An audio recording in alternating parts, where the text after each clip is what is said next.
Are going live. Hey, we're live. We are live. Welcome to the Back Porch. My name's Nick, and this is Brenda, my wife.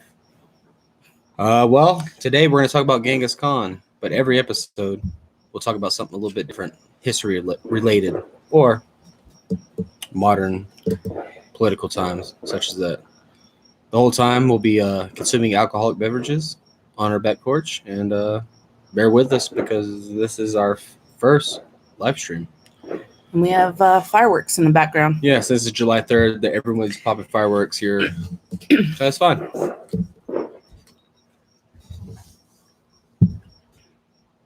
Don't forget to like, share, and subscribe. You always wanted to say that. I always wanted to. Okay. So, is this, you just want me to read after this? Just read number one. We got all this from this first is from the History Channel. So I'm not gonna cite that, but I told you. And there's my dog barking at people.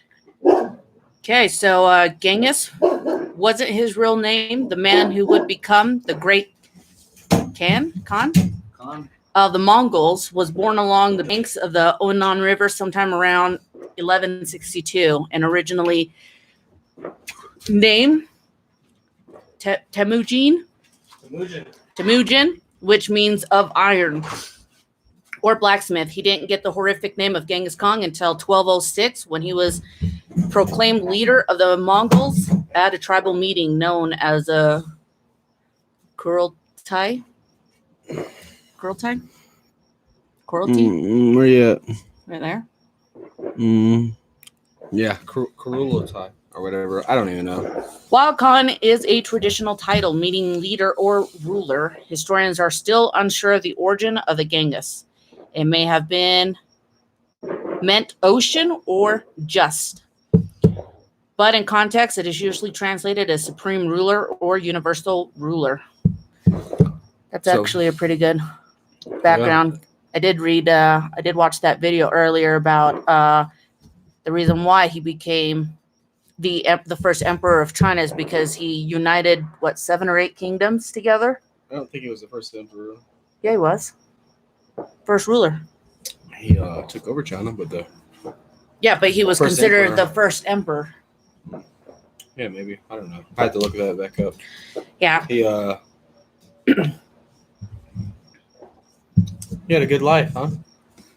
Well, it is China. Look how their life is now. It's great, but Mongolia is different from China. Oh, well, he had a rough childhood. Everybody knows that. Well, at least you should. From an early age, Genghis was forced to contend with the brutality of life on the Mongolian steppe. It's like he was fighting since the day he was born. Rival Tatars poisoned his father when he was only 9. And his own tribe later expelled his family and left his mother to raise her 7 children alone. Looks like as soon as Dad died, they're like, fuck you. Get the fuck out of here. We're finding a new ruler. They're like, they didn't give a shit. Then people were... Was he self-appointed? His dad? I don't know about his dad. No, but Genghis, or Temujin, he was one of them 7 kids, and his family pretty much got expelled from that little tribe they were in after his dad died, because he's the one who had the pull from everything. You know, he's the one who called the shots. He died. They kicked them out. They'll bring someone else in. I did see that video where after he became their first emperor, there was a lot of progressive in history because of him. They developed that kind of like universal Chinese writing, which is like the standard Chinese, and then everybody else kind of spreads out. Yeah.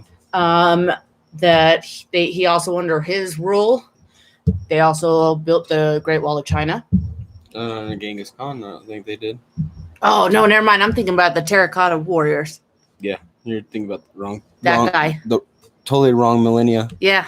Well, that's why I'm not a history major.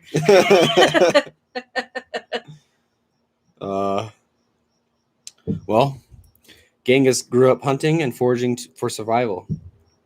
And as an adolescent, he he may have even murdered his own half-brother in a dispute over food. Well, everything I've read and heard, he did kill his brother. I can't remember what it was for. It's something over a kill of a hunt, and his brother wouldn't share. His mom didn't give a shit, and so later on, one of the other brothers and him shot his ass with bows. And his mom didn't say nothing about it. Like she was like, People "Well, complain hey, now. yeah, people complain now. Like People that complain motherfucker about- killed his half brother. People complain about fucking toilet matter. paper now. Yeah, yeah, murked his ass. Yep. Smoked him. During his teenage years, rival clans abducted both he and his young wife, and Genghis spent a time as a slave making a daring escape. I didn't know about that. I knew he was a slave at some time, but I did not know it was during his teenager. I thought it was younger. By his early 20s, he had set as a formidable warrior and leader. Well, we already knew he was probably going to be that, so yeah. After amassing an army of supporters, look at that, he's a politician, warrior and a politician, someone who actually fights their own wars. He began forging alliances with the heads of important tribes. By 1206, he had successfully consolidated the steppe confederations under his banner and began to turn his attention to outside conquest. So this is the beginning of when he's about to take over the known Eastern world, I guess you could say. From China all the way over to what? Hungary? Europe. He went all the way to Europe, yep. He's pretty hardcore. Sounds like it. Let me have that shot glass over there. Thanks, pimp. Okay, where were you at? We're at number 3 now. Okay, there is no definitive record of what he looked like, which is kind of common in those times, I guess, where they only did images of what they wanted to be represented, not how they actually looked. Yeah, So, he probably looked like a Mongolian. Which, I mean, if I was a ruler, I'd be making myself looking pretty good too. Be looking like goddamn Jasmine on Aladdin, huh? Yep. Big old titties. Big old titties. All right. Okay, for such an influential figure, very little is known about Genghis Khan's personal life or even his physical appearance, which I'm pretty sure if you were ruling that time, they never did anything. Just like them, is it Chinese ladies or Japanese ladies that did the feet contorting because of their social status? I think it's Japanese. I don't know. China, it's Mulan. Remember, because they do their little feet where they warp their feet, Anyways, so no contemporary portraits or sculptures of him have survived, and what little information historians do have is often contradictory or unreliable. Most accounts describe him as tall and strong with a flowing mane of hair and a long bushy beard, which I'm pretty sure he was probably like looking pretty fat, like a roly-poly Kung Fu Panda. He probably was if he wasn't fighting no battles, but I'm pretty positive. I'm pretty positive that I've read and did he fight? That he fought. Like he fought. He led armies. Okay, then yeah. Well, I mean, but he could still be pretty. He could still have some chub on him, just like any higher up. Yeah.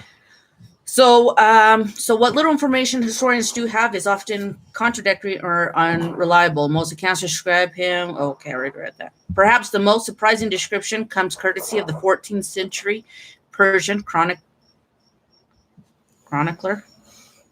Rashid al-Din, who claimed Genghis had red hair and green eyes. Oh.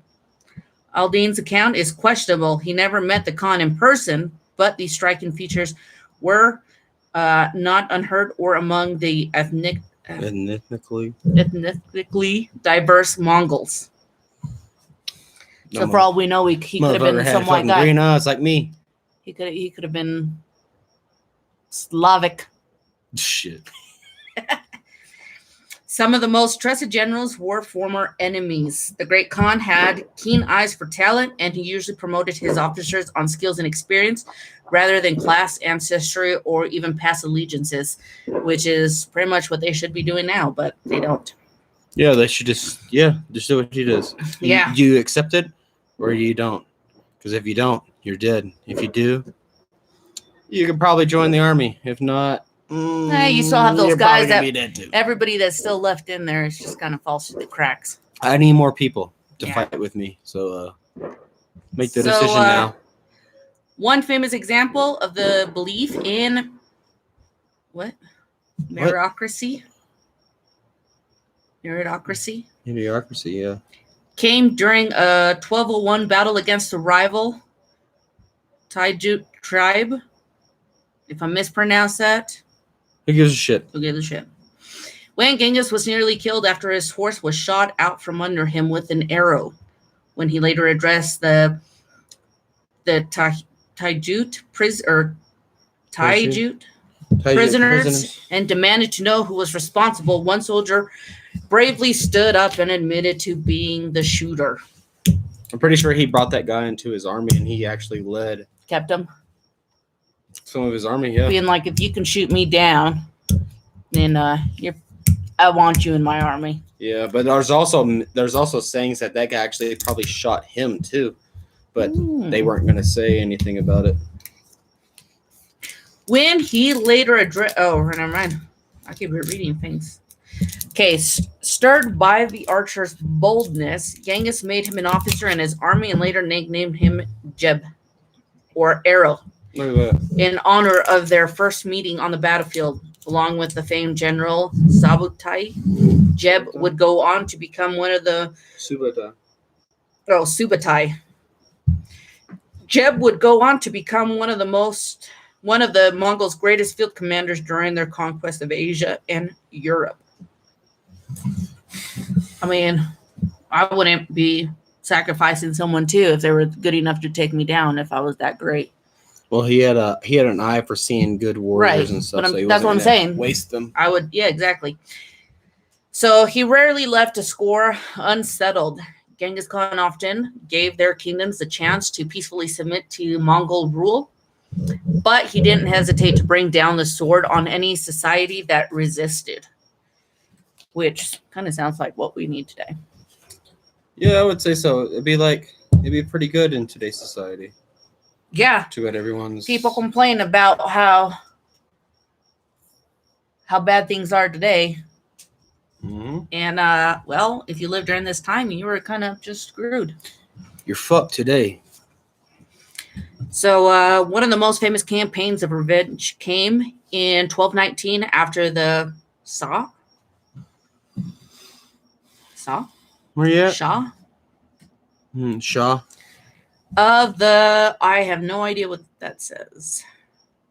Khwarizmid Empire broke a treaty with the Mongols. Genghis had offered the Shah a valuable trade agreement to exchange goods along the Silk Road. Look at that. Silk Road still fucking pumping in goods. Yeah. But when his first emissaries were murdered, the enraged Khan responded by unleashing the full force of his Mongol hordes on the territories in Persia. What are hordes? Like a bunch of people. Just a bunch of people coming in. Killing you. Okay.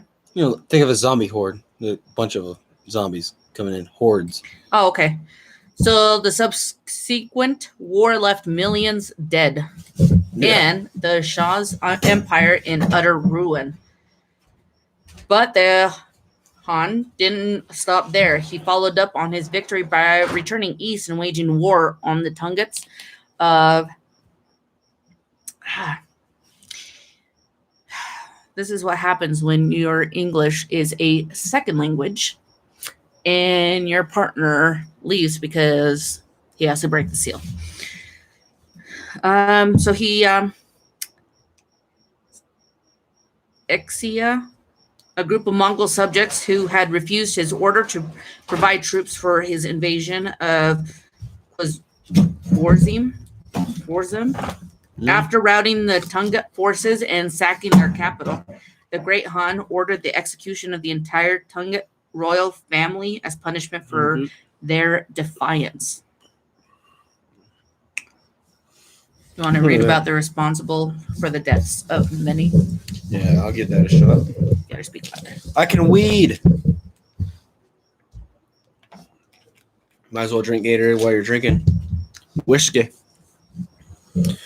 Well, all right. Number 6, provided to us by thehistorychannel.com.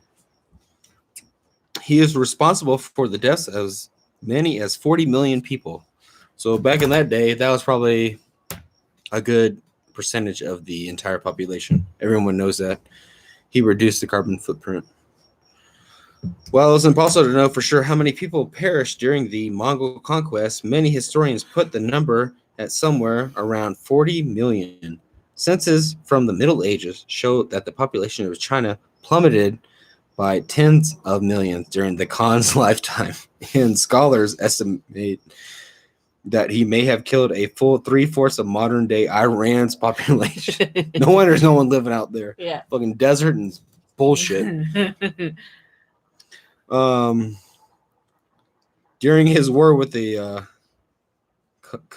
Khwarizmid, Empire. Sorry, everybody. All told, the Mongols' attacks may have reduced the entire world's population as much as 11%. Well, that's pretty good. That's pretty good.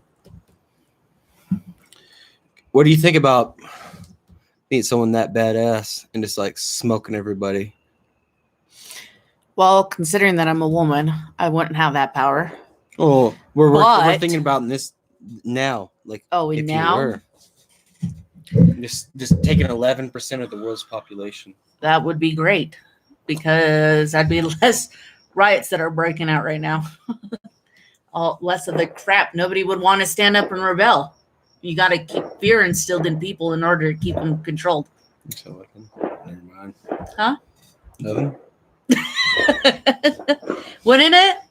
Yeah. Isn't that how you want to rule? You want to instill fear in the people to know that if they mess with you, that you're going to give them like 100 times the force and just let them know, I am better than you.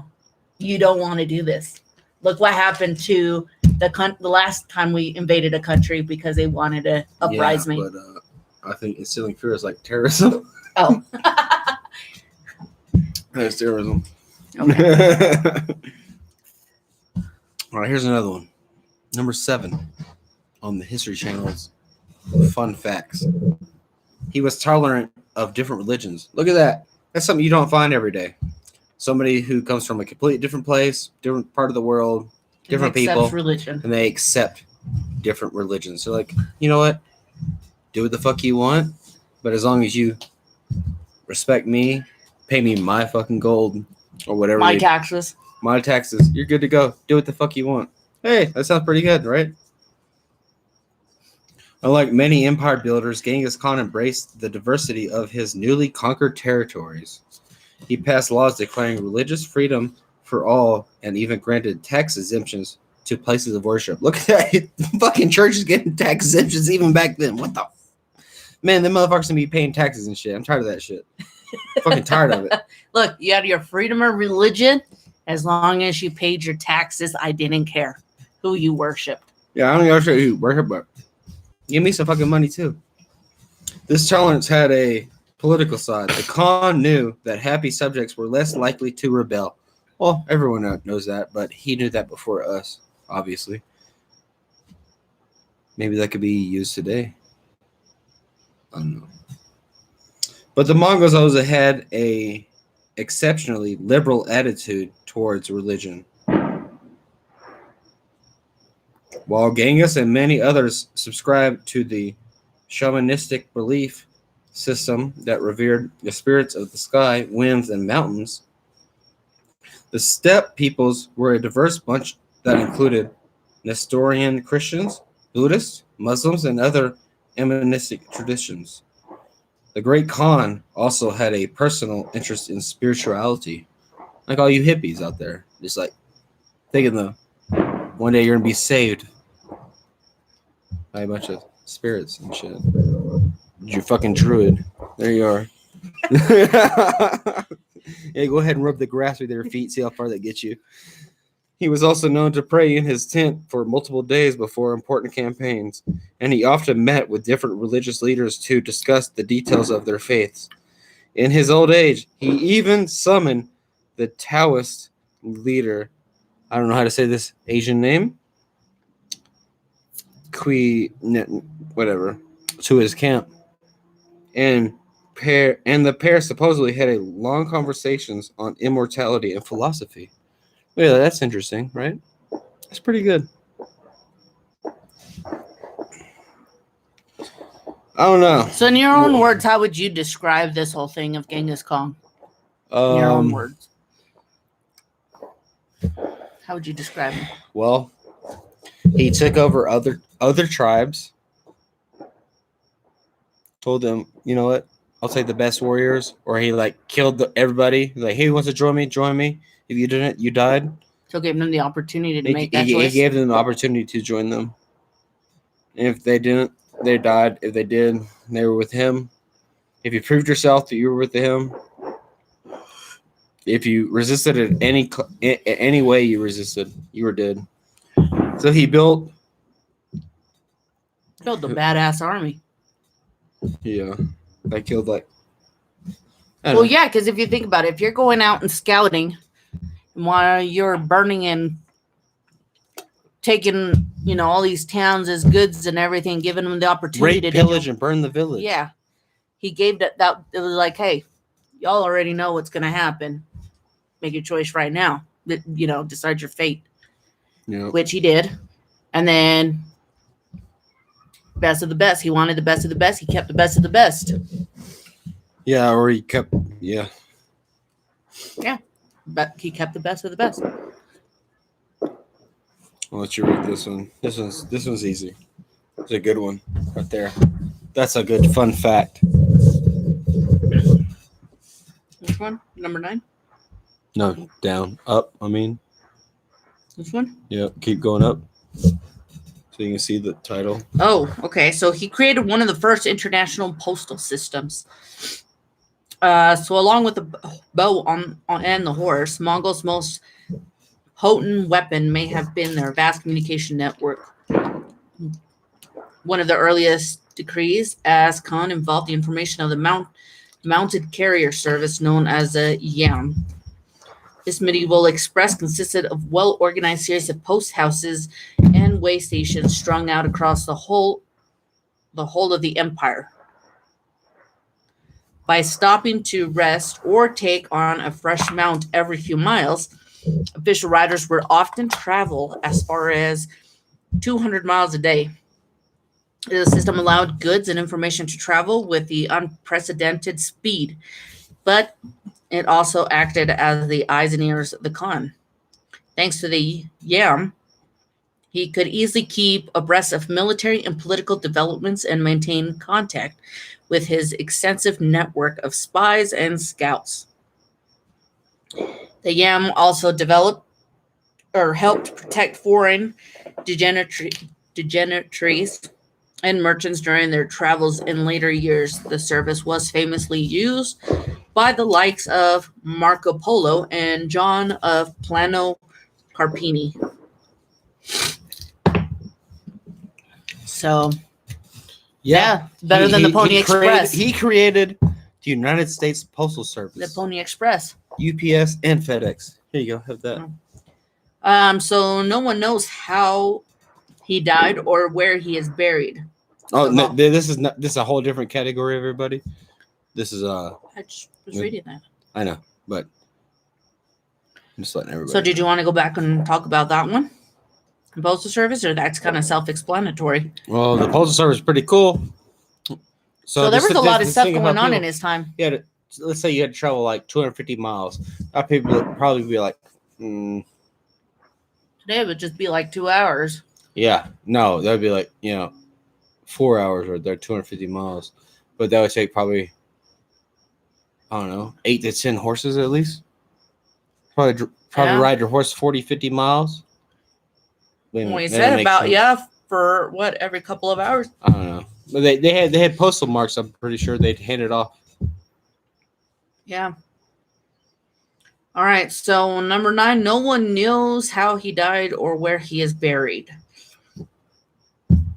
Of all the enigmas surrounding Khan's life, perhaps the most famous concern is how it ended.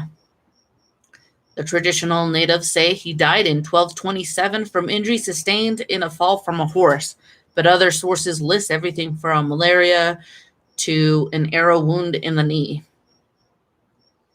So injury sustained from a fall of a horse, bow and arrow. I mean, it's kind of common back then, so that's pretty believable, but I guess no one will ever know.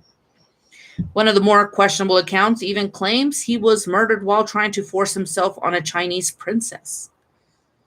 However, he died. The Khan took great pains to keep his final resting place a secret. According to legend, his funeral procession slaughtered everyone that came in contact with during their journey and then repeatedly rode horses over his grave to help conceal it. The tomb is most likely on or around the Mongol mountain called Burkhan Khaldan, but to this day, its precise location is unknown. Rakan, Cullinan. Yeah. So that would still be pretty. That'd be a pretty badass archaeological find if they ever uncovered that. Better be fucking full of gold. Or what if he never was a real person? This is all a myth. Kind of like the Princess Bride. Look, there's a fuzzy. Kind of like the Princess Bride, where it's not necessarily a person, and you just pass it on to another person to carry on the name of the pirate. Yeah. So like you said, and maybe it was never a real person. But then again, I feel like he was a real person and still pretty badass. Yeah. That he kept it as a secret and was like, no, they don't need to know. They don't need to know. That legacy's going to live Eventually, one day, someone's going to stumble upon this grave, find a bunch of bullshit, and then be like, somehow this is Genghis Khan's grave. Like, yeah, okay. Unless it actually says it. Unless it says it like somewhere, but it'd still be pretty badass to find though. That'd be a pretty cool. I wouldn't be telling nobody I found it, and I would just take everything in. I'm like, this is mine, this is mine, this is mine, and I just live in China. And you can have this because I already have 5 of these back home. Nope. So here's another good fact. The Soviets tried to snuff out his memory in Mongolia. Look at them goddamn Russians. Always being communists. They try to snuff it out, try to erase him. So Genghis Khan is now seen as a national hero and founding father of Mongolia. But during the era of the Soviet rule in the 20th century, the mere mention of his name was banned. Look at that. Just like what's going on today in the United States. What the fuck do I know, though? I mean, there's only history. Oh, history does repeat itself. Of the same thing. Or is that phrase? History. Hoping to stamp out all traces of Mongolian nationalism, the Soviets tried to suppress the Khan's memory by removing his story from school textbooks and forbidding people from making pilgrimages to his birthplace. And I can't say the name of this spot, but Kintai? I don't know. Genghis Khan was eventually restored to Mongolian history after the country won independence in the 1990s. Probably exactly the same day as the fall of the Soviet Union. I don't know. And that's for another topic. He's since become a recurring motif in art and popular culture. Yeah. The Great Khan lends his name to the nation's main airport in the city of Ulaanbaatar. Forgive me. I don't give a shit. Fuck you. And his portrait even appears on Mongolian currency. Well, that's pretty badass. Yeah. He's got a better history than Queen Elizabeth. She sucks. Let's go some more fun stuff. Let me find it. Oh, I got it. Oh, that's not it. So you got the information a little bit from Google, historychannel.com, other resources. I have more to go. What else you want to talk about it that you know? Well, here's a fun fact. Apparently, Genghis Khan had molten silver poured into his enemies' eyes and ears. So, how do you feel about dying like that? Isn't that pretty fun? Wouldn't that be a good time? It'd be nice to watch. And I don't know about doing it to myself or having it done to me, but it's kind of like Game of Thrones. They had that one scene where I don't give a shit about that. Khaleesi's brother, they poured that gold into his mouth. And they probably got that fucking idea from this Genghis shit. Khan, yeah, see? Man, that shit's fucking... Fuck that show. It's fucking stupid. It's entertainment. Yeah, fuck entertainment. Yeah, just go be violent. You don't know. Violent. Just be violent. Not everything is history. Just be violent. I don't know. It'd probably be a bad idea. It'd probably feel really bad getting fucking hot ass fucking metal pulled in your eyeball. I think after seeing a few people will have that, or even the first person. I don't even know if that would kill you. They probably had to hack your head off. They probably had to hack your head off. No, it would kill you for sure. There's just that would kill you for sure. It's hot. It's going in your eyes. It would definitely be a slow dying way. I think after seeing it the first time, I'd probably be like, "Hey, you know what? Can I change my mind? I'll join the rebels. I'll join you. I'll be like that one character on Shrek 3.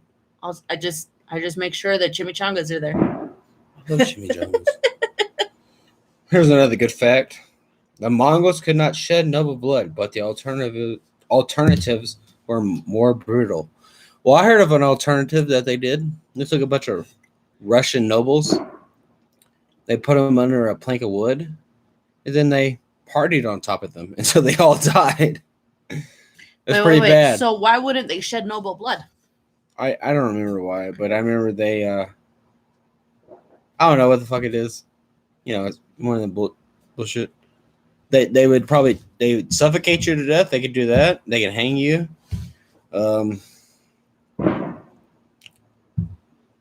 You get boiled alive. That's another one. But they put a bunch of nobles underneath some wood, and then they partied on top of them until they all died. Basically, not pretty badass. That's a metal way to die. Like fuck you. Like, does he come up with those ideas, or is there like a group of people that are like, "Hey, you guys come up with the ideas of the most brutal ways to torture and kill people"? That'd be a pretty gnarly job too. Not the killing job. Yeah, the killing job. Here's another one. Genghis Khan killed his half brother as a child over a hunting dispute. We already know that. If you want to look it up. Well, I mean, you're hungry. You're scarce. Just look it up. During those times, food is scarce. You do what you got to do when you have to survive. They got outcast, so right. Strongest of the, or what is it? The fittest of the strong, or what? What's that phrase? Strongest will survive. Strongest of the fittest, or fittest of the. I don't know. All right, let's just skip that. The Khan left a greater death toll in his wake than Joseph Stalin. That's pretty hard to believe, but I do. Yeah, everyone knows old Stalin. He was a bad man. I don't know too much about Stalin. Well, he was a butthole. So that's for again another topic we'll be covering. Yeah. Under the history. But we already saw that he killed like 11% of the population. Now that is pretty. It's fucking brutal. During that time, yeah, that was pretty fucking brutal. Yeah, it was pretty metal. He definitely made sure he made his carbon footprint in history and in the world, in everyone's history, any culture that was around that time. He fucked him up. He didn't give a fuck. That was shit. If that was 11%, even in today's numbers, if 11% of the population just got wiped out because they didn't that still would do a pretty good amount of damage to this population. Yep. Here's a fun fact. One of his Mongol enemies was known for boiling captured generals alive. Man, can't you just think about getting boiled alive? Getting your fucking feet stuck in there and getting your if you're a dude, getting your nutsack poured in there, you get stuck in there. Well, I don't know how that would feel, but just getting boiled alive would fucking suck in general. Probably take a little bit. You be fucking boiling and cooking till you died. I mean, they complain about today's world about just getting a fucking ticket or, the riot squad coming, in your cities. And, well, shit, I mean, you have people like this that's like, he's going to get boiled alive. We're going to pour metal on him. We're going to kill his complete bloodline because they don't want to freaking be under my rule. We're going to take, you know what I mean? It'd probably pretty fucking crazy. Shit, nobody has, in today's world, nobody ain't got nothing on Genghis Khan. No. Or, Vlad in Romania. Vlad. Yes. Vlad. When he threw them on spikes. That's pretty fucking brutal. All right, here's another one. Genghis Khan humiliated and enslaved people of other religions. Yeah, if you didn't accept, like, if you would have surrendered right off the bat, you were good to go. Yeah, you probably could have did something and even fought in his army. But this one I don't really agree with because everything else I've read and heard of. Yeah, wasn't he okay with everybody's religion? Yeah, I feel like this one's bullshit. Maybe. Oh, well, Maybe he fought against them. Did he have people? Was that around the time that they had those Christian missionaries coming around? Maybe. No, this is probably before that. No, this is probably fucking. Because I can understand if it was like a Catholic missionary, Christianity. He didn't give a shit. He even said another thing. He did not give a shit about religion. Okay. I was just asking. It's just bullshit information. I feel like maybe it's just something someone quote me on it. And then if you want to quote me on it, well then cool or whatever. Yeah. Fuck you. Let us know where it's cited. There we go. That's the word. Cited. Cite me. Cite us on any of this. If any of this information is proven wrong, cite us. Let us know. Here's the next one though. He had his men use captured enemies as body shields in combat. We already know about that. That would he would have like nobles and stuff, or not even nobles, just like people fight for him. They'd be on the front line fighting, and if they didn't, well, obviously you're dead. But if if he used them as body shields, they'd fight, they'd survive, and they just keep fighting and surviving. Eventually, he would let them into his own army, so they'd be accepted into the Mongolian army. Yeah. But you had to pass that test. You had to pass that test. Pretty much of who knows how many battles that could have been. It could have been 1, 10. Who knows? But that'd been fucking crazy. Like, well, fuck, I got captured by this guy. Now I gotta fucking be a body shield. Like, what the fuck? I gotta fight by this guy. These people I know. Yeah, but then you have that opportunity of where you could just become a complete badass and be like, you know what? I'm not gonna be a body shield. I'm gonna try to get up to being one of his like top commander generals, whatever. Yeah. Right? True. It's a little bit of an initiative push. Oh yeah. There's another fact, like makes me while he was massacring in this city, he declared himself as God. Well, no. He declared himself that God had sent him in there. Which is interesting because you said he didn't really go with religion. That's another contradiction. He was just like God sent me here. I'm here to a higher power. This is the reason why it's happening. So I'd probably go with a higher power. Well, it says God and everything else I've read. Yeah. It's kind of funny. It's kind of badass. I don't know. So how How is this now? How are they represented today? Like, how do people there feel about the Mongols' history, or I'm pretty sure they're are they positive. like, proud They're of pretty it, proud of it. or are they kind of like that's one of the dark parts of history where it's like I'm kind of ashamed of that. That's part of my history. I'm pretty like sure the Germans, they're proud of it. when they're like, yeah, I always got told I was Argentinian, and then nope, they're 67% German. That's something completely different you just brought on. Well, yeah, but you get what I'm saying, though, right? Yeah. So it makes sense, at least to me. Yeah, you could. Well, I'm pretty sure everybody who's Mongolian is proud of their heritage. Positive they are. They're still doing the same things Is they this do the same today. guy that raped everybody to make sure his legacy lived? I'm pretty sure. I don't think he raped everybody. I just think he had a lot of hoes.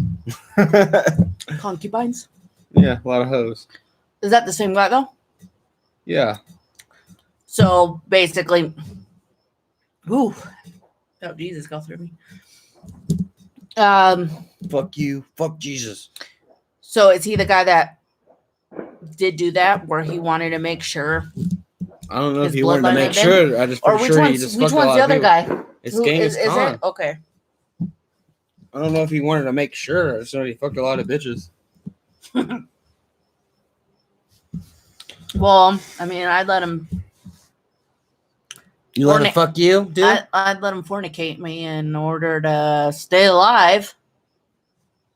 And you won't even put up for me. I wouldn't want to get boiled alive, or have a titty cut off or something. I don't know. Or be raped by multiple men. Wouldn't that be fun? Kind of choosing the lesser evil.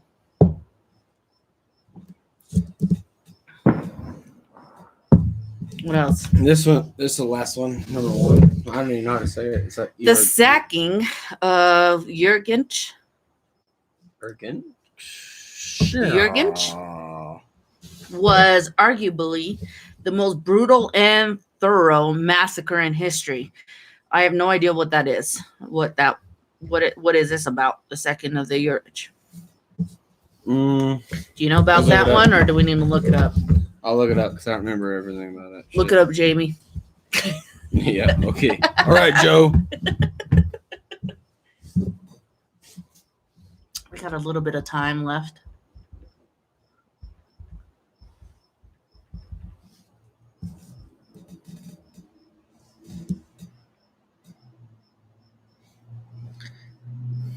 So according to Wikipedia, I'm not even gonna go there. Fuck that. Too many words. Anyways, the siege of. According to historicalfandom.com. So, anyways, the siege of it. It occurred in 1221 when the Mongol ruler Genghis Khan, blah blah blah, and his sons laid. He had like 4 sons or something like that. Okay. 4. 1220, Shah Muhammad II of Khazar, fled to the Caspian Sea along with his mother, the ruler of Urgench. This led Kumar Tujan proclaiming himself as Sultan of Urgench. Urgench? I don't know. Bracing for the impending Mongol attack, Genghis's eldest son, Gochi, approached the city from the south, while Genghis and his other sons approached the city from the south. The city, built along the Amu Dareh in the marshy delta area, was well defended. The soft ground did not lend itself to siege warfare, and there was a shortage of large stones for the Mongol catapults. Yushi attempted to negotiate the city's surrender, angering Chattatai's Yeah. Anyways, the Mongols then attack, overcoming the stout resistance from the garrison and suffering heavy losses to the stout resistance. The city's artisans were sent back to Mongolia. The young women and children were given to the Mongols as slaves, and Genghis ordered the massacre of the rest of the population by demanding that each of his 50,000 troops execute 24 citizens. If each soldier succeeded, up to 1.2 million people were killed. Oh, god damn. Jeez. What a badass. Look, not sponsored by Budweiser.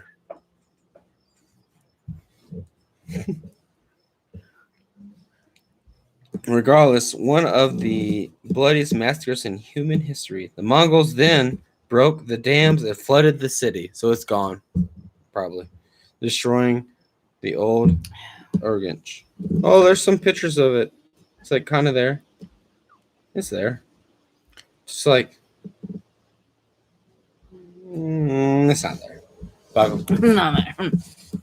Well, hey, you should have just listened. Damn, they did a lot. He did a lot. He accomplished a lot. He definitely made his footprint in history for sure. As a pretty badass person. Well, whether it was everyone negative or knew that. positive, it was still pretty badass that he did what he did when he did. Fuck your feelings. That's what he did. And Well, it was basically you can do whatever you want, you can believe whatever you want, as long as you know your place. you know your place. Yeah. Where? Head of household.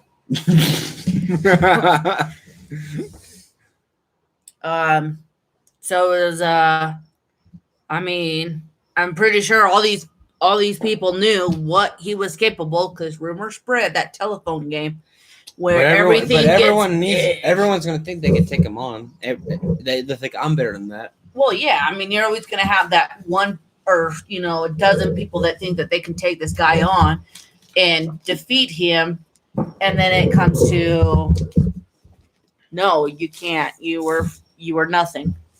You're a fucking kid at a playground with adult warfare.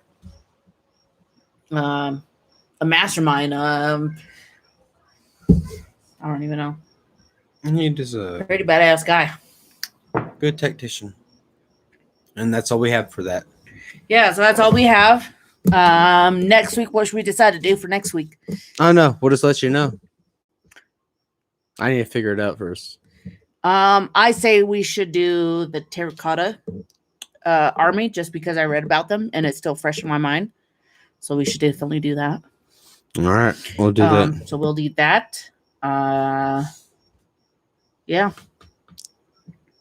You can do your sign off. That's Nick. That's me. And this is Back Porch. The Back Porch. Is that what we decided on? The Back Porch? I don't know. With Nick and Brenda. Until next time. Fuck you.